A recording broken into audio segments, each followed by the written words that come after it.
اچانک انسان کا دل کسی چیز پہ آ جاتا ہے، یہ انسانی فطرت ہے، تو اس پہ پکڑ نہیں ہے۔ صوفیہ کہتے ہیں کہ تمہارا دل اتنا صاف ہو کہ تمہارے دل میں یہ بات بھی نہ آئے، غنا تمہیں نصیب ہو جائے، لیکن اس کے باوجود ہم بشر ہیں، کمزور ہیں، تو کسی شخص کے پاس کوئی چیز دیکھی اور للچا گیا دل اس کی طرف،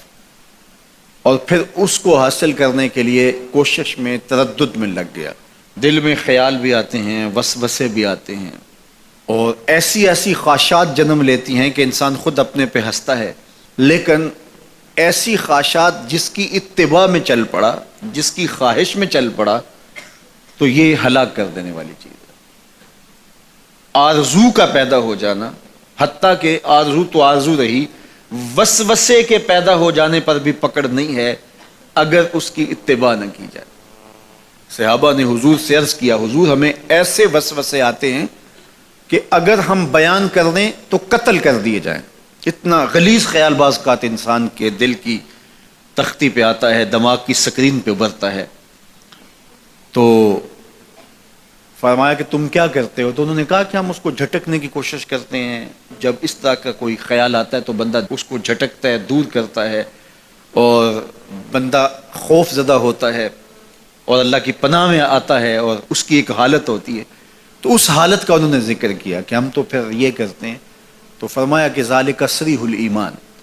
یہ تمہارے واضح ایمان کی علامت ہے کہ اس وسوسے کے بعد جو تمہاری طبیعت میں بے چینی اور بیزاری پیدا ہوئی، اور اس کو دھکیلنے کے لیے، اس کو خیال سے ہٹانے کے لیے، اس کو تصورات سے دور کرنے کے لیے جو تم نے کوشش کی، یہ تمہارا ایمان تھا جو کھڑا ہوا، اور تم اس سے بچنے کی کوشش کرتے ہو، تو یہ تمہارے ایمان کی علامت ہے۔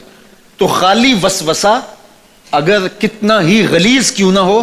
اگر اس وسوسے کو خیال کا حصہ بنا کے اس سوچ کو لذت کا سبب نہ بنا لیا جائے،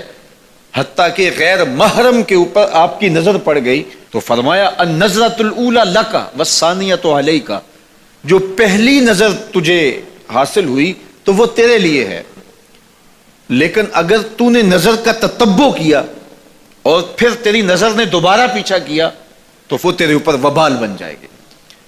تو خواہش کا، وسوسے کا، اور کسی ایسی چیز کا دل اور دماغ کی سکرین پہ ابھرنا اور خیال پیدا ہو جانا، یہ کوئی بات نہیں ہے۔ انسانی زندگی کے اندر کتنے ہزار خیالات جو ہے وہ انسان کے دماغ میں جو ہے وہ پیدا ہوتے ہیں، اور پیدا ہو کر کے مٹتے ہیں، پھر نئے پیدا ہوتے ہیں۔ کبھی بھی انسان کا دماغ خالی نہیں رہتا، ہر وقت سوچتا ہے۔ آپ اگر یہ طے کر لیں کہ میں کچھ نہیں سوچنا، تو یہ سوچ رہے ہوں گے کہ میں کچھ نہیں سوچنا۔ یہ کبھی ہو نہیں سکتا کہ آپ کا دماغ ہو اور اس کے اندر جو ہے وہ کوئی خیال نہ چل رہا ہو، ہزاروں لاکھوں خیالات کا ایک ہجوم گزرتا ہے۔ تو انسان کا دل، دماغ اس طرح بھاگتا ہے۔ آپ اچھے لوگوں میں رہیں گے تو خیالات پاکیزہ ہوں گے۔ دیکھیے، آپ گندگی کے ڈھیر سے گزر رہے ہوں گے تو خیالات اسی طرح کے ہوں گے نا، اور اگر پھولوں کی روش سے گزر رہے ہوں گے، صحن چمن سے گزر رہے ہیں تو خیال اس طرح کے ہوں گے نا۔ آپ جو ہے وہ کسی بازار سے گزر رہے ہوں گے تو خیال اس طرح کے ہوں گے، اور مدینے کی گلی سے گزر رہے ہوں گے تو پھر خیال اسی طرح کے ہوں گے نا۔ اس وقت آپ کے خیالوں کی دنیا کسی اور جہاں میں آباد ہے، اس لیے کہ آپ رسول اللہ کا فرمان سن رہے ہیں، لیکن اگر آپ کے سامنے کو گویا غزل گا رہا ہو تو پھر خیال کی وادیوں میں بھٹک کے کہیں آپ اور کھڑے ہوں گے۔ اب بات حضور کے فرامین کی ہو رہی ہے تو تصور پھر گنبد خضرا کے مکی کا ہی ہوگا نا، تصور تو پھر شہر حبیب کا ہی ہوگا۔ لیکن اگر آپ باتیں دوسری جانب کی کر رہے ہو تو تصور پھر ادھر جاتا ہے، اور اسی لیے ہمارے علماء نے کہا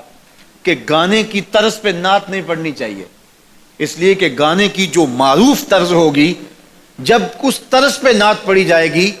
تو سن آپ نعت رہے ہوں گے، طرز سے آپ کے دماغ اور آپ کے خیالات بھٹک کے کہیں اور چلے جائیں گے۔ اس لیے یہ گوارا ہی نہیں ہے کہ ذکر رسول اللہ کا اور خیال کہیں اور جا رہا ہو، خیال آوارہ ہو اور بھٹک رہا ہو۔ جب تذکرہ حضور کا ہو رہا ہو تو خیال بھی گنبد خضرا کے مکی کا ہی ہونا چاہیے۔ تو یہ بات ذہن میں رکھیے گا کہ یہ انسانی زندگی کے اندر انسان کا خیال بھی بھٹکتا ہے، سوچیں بھی بھٹکتی ہیں، دل میں بھی کئی کچھ آتا ہے، لیکن پکڑ اور گرفت اس وقت ہوتی ہے جب انسان اس خیال پہ اپنے آپ کو اس راہ پہ ڈال دیتا ہے. لالچ کا پیدا ہونا بھی